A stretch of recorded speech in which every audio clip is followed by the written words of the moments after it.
Yes, salut à toi, j'espère que tu vas bien, que tu passes une bonne journée. Alors dans cette vidéo, je vais te partager cette technique qui me permet de trouver un locataire payeur en 2 semaines, top chrono. Et c'est souvent quelque chose qu'on me dit, waouh, Arnaud, mais comment tu arrives à faire ça?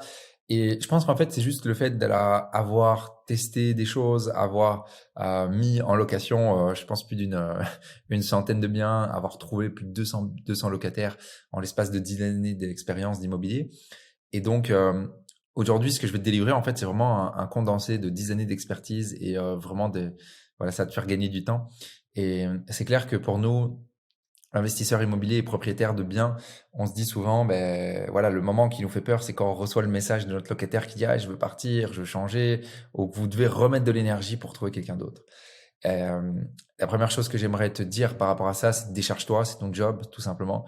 Tu fais de l'investissement immobilier, donc ton job, c'est de solutionner des problématiques, et pouvoir déléguer euh, rapidement, efficacement, mais également tout simplement trouver des nouveaux locataires et faire de sorte que ton bien, voilà, il roule tranquillement.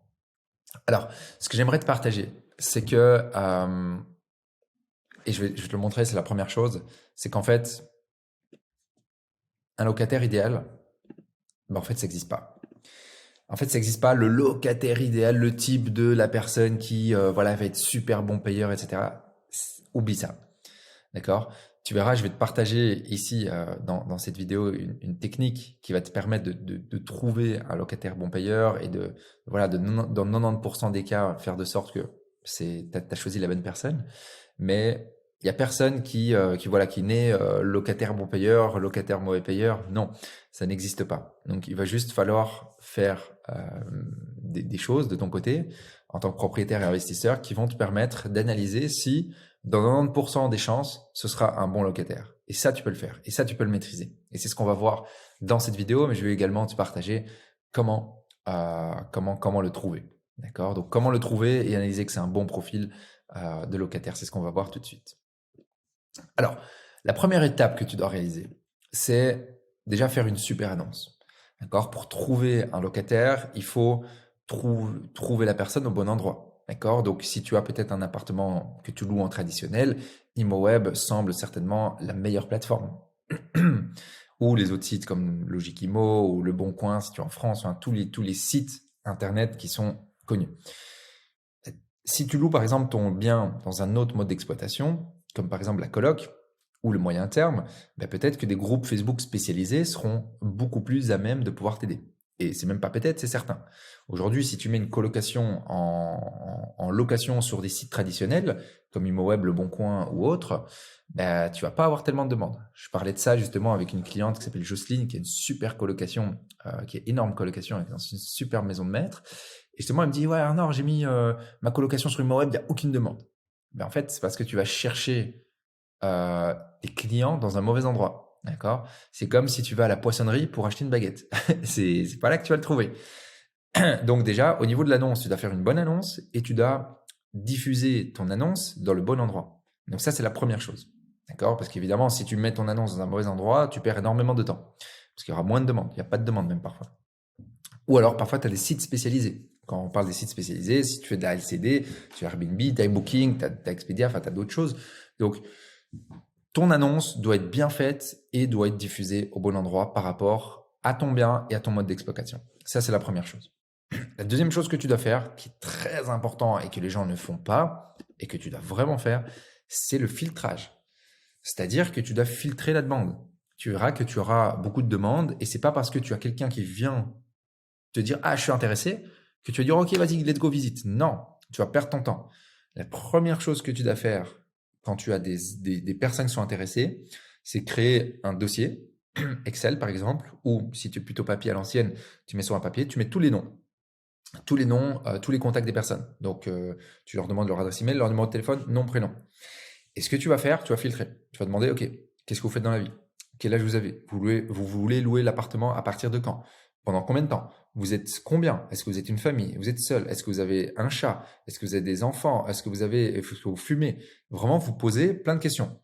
D'accord? Et ça, moi, ce que je fais, c'est que j'ai des messages qui sont pré-réalisés. D'accord?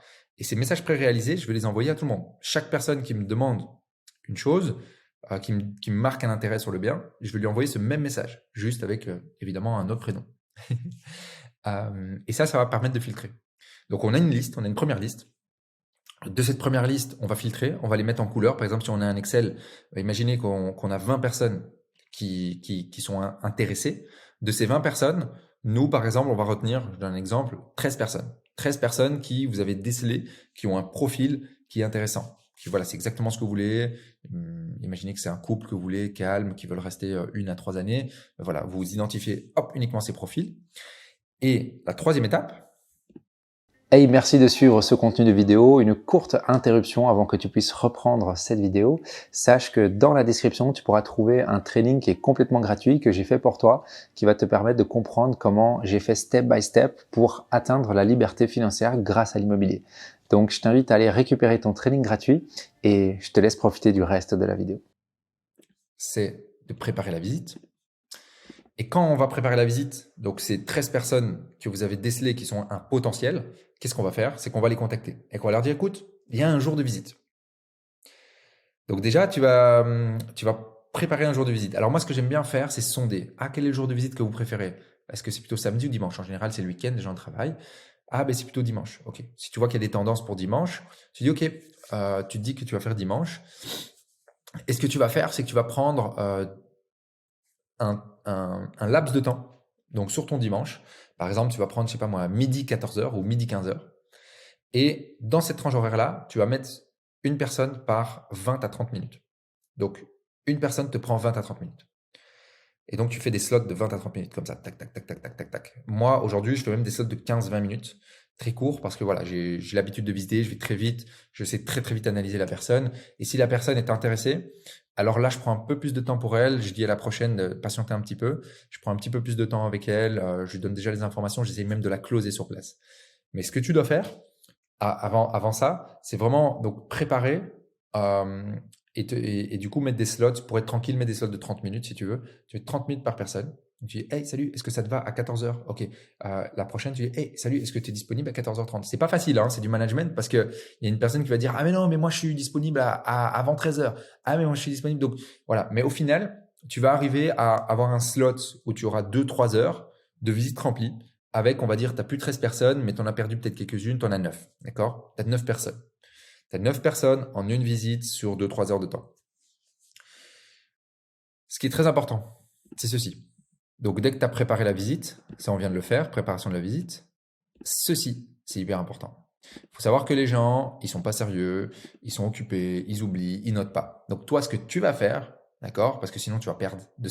T'as compris, il nous reste 9 personnes là. De ces 9 personnes, maintenant, ces 9 personnes, tu vas leur envoyer des petits messages pour s'assurer qu'ils viennent bien au rendez-vous. Hey, salut, petit rappel, oublie pas que on visite l'appartement. J'ai vraiment hâte de te rencontrer et de visiter l'appartement avec toi et de voir s'il va te plaire.